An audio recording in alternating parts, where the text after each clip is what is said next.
Hello, my name is Mohammad Samaan Ibn Alam Labib and my University of Hertfordshire ID number is id-25015227 and here's my ID card. Today I will be advising Sulaiman on his rights and remedies regarding the furniture he purchased from Umzat Furniture Store, applying the UK Sale of Goods Act 1979. We will examine what went wrong with the purchase and the legal steps he can take. First, it's important to understand what type of contract Sulaiman has entered into. Sulaiman owns a restaurant and brought furniture from a store for use in his business. Therefore, this is a business-to-business contract. As a B2B sale, Sulaiman's rights and remedies will be governed by the Sale of Goods Act 1979. The Sale of Goods Act automatically builds some key promises into every business-to-business contract for the sale of goods. These are there to protect buyers and make sure deals are fair. In short, the law ensures that the goods sold in B2B deal are as described, work properly, suits the buyer's purpose, and delivered in right amount. Next, we will look at the breaches under the Sale of Goods Act 1979. After examining the scenario, we will discuss about the table issue. Sulaiman ordered 25 extra large grey marble tables, but received only 10 medium-sized marble tables, 9 wooden tables, 1 extra large marble tables. This is clearly both the wrong quantity and description. We can see this constitutes a breach of Section 13 of the Sale of Goods Act 1979 because the good did not correspond with their description. Moreover, according to Section 30 of the Sale of Goods Act, the Sulaiman does not have to accept this. He can reject the goods because the seller failed to deliver the agreed quantity of goods. If we follow the legal principle of Arcos Limited, the court stated that goods must correspond exactly with their description. Failure to do so entitles the buyer to reject them.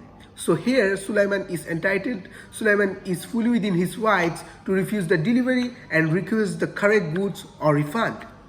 Next, we will look at the issue of chair. We can see Sulaiman received chairs that were described as ex-display but in good condition except minor wear and tear. Yet they write with grease marks and scratches.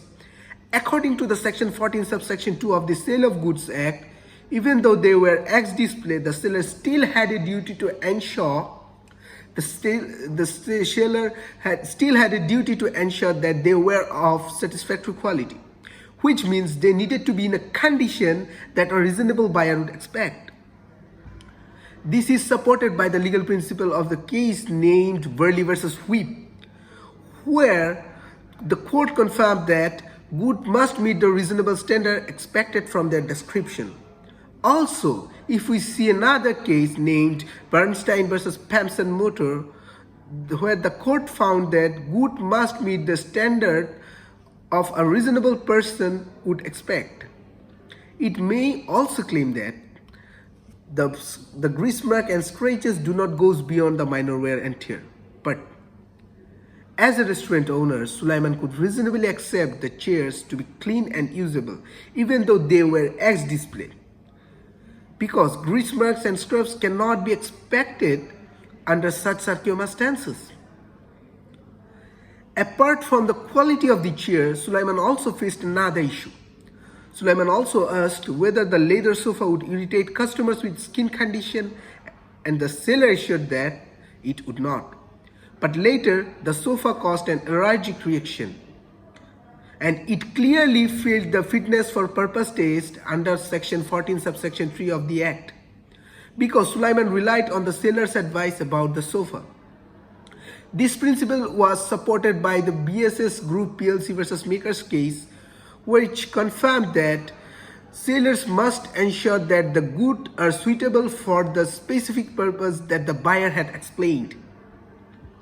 Sulaiman is therefore entitled to reject the sofa and claim damages for any harm or loss caused by delivered sofa.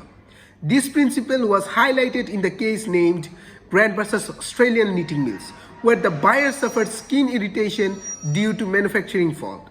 The court held that goods causing personal injury because they are unsuitable for their purpose, which means breach of this implied condition of fitness.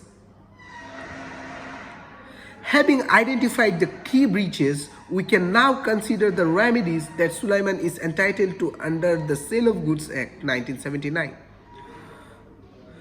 When Sulaiman opened one of the boxes of chair, he immediately noticed the defects. This is the right thing to do, to check the goods straight away and act quickly. Under Section 35, subsection 4 of the Sale of Goods Act 1979, a buyer must reject faulty or incorrect goods within a reasonable time after discovering the problem. If Sulaiman delays or continues to use the items, he might be seen as having accepted them, and that could mean the losing his rights to reject. Since Sulaiman discovered the issues early, he can still exercise his rights to reject the wrong or defective goods under the Section 35 of the Sale of Goods Act. This means he can return them and refuse to pay for any items that don't meet the contract terms. Alternatively, if he decides to keep some goods, he may rely on the Section 35A of the Sale of Goods Act, which allows partial rejection. For the defective items he chooses to retain, his remedy would be to claim damages under Section 53, which compensates him for the actual losses in value or profit caused by the breach. If I quantify the damages in percentage for the tables because of the big short of delivery and wrong substitution, damages could be 60 to 70% of their price. For the chairs, the grease mark and scratches reduce their value, so around 10 to 15% off would be reasonable. And the sofa, since it caused an allergic reaction and failed its purpose, Sulaiman could claim 100% of its price back. This percentage reflects reasonable estimates of the diminished value caused by each breach, though these things depends on the discretion of courts. The famous case of Hedley-Baxendale established that damages should cover losses that were reasonably foreseeable when the contract was made. Similarly, in Victoria Laundry and Newman Industries case, the court confirmed that even consensual loss such as lost profits can be recovered if both parties could have expected them. And we can reasonably foresee this kind of damages because the wrong table cannot allocate the estimated customer, and chair with grease mark and scrubs can dissatisfy customers, which can defame his restaurant. Additionally, the problematic sofa, which caused her daughter skin irritation, and medical expenses can also be included. So legally and practically, Sulaiman may claim this type of fair compensation. In conclusion, under the Sale of Goods Act 1979, Sulaiman has strong rights to reject defective or misdescribed goods promptly or pursue damages if he accepts the goods. He should notify Amzad Furniture Store in writing immediately, reject the wrong and defective products, and request replacements or refund. If the seller refuses to resolve the issue, Sulaiman should consider pursuing legal remedies to protect his interest. Overall, this case shows how the Sale of Goods Act 1979 safeguards business buyers like Sulaiman by ensuring fairness and accountability in commercial transactions. Thank you for watching, and I hope this advice helps Sulaiman understand his rights under the Sale of Goods Act 1979.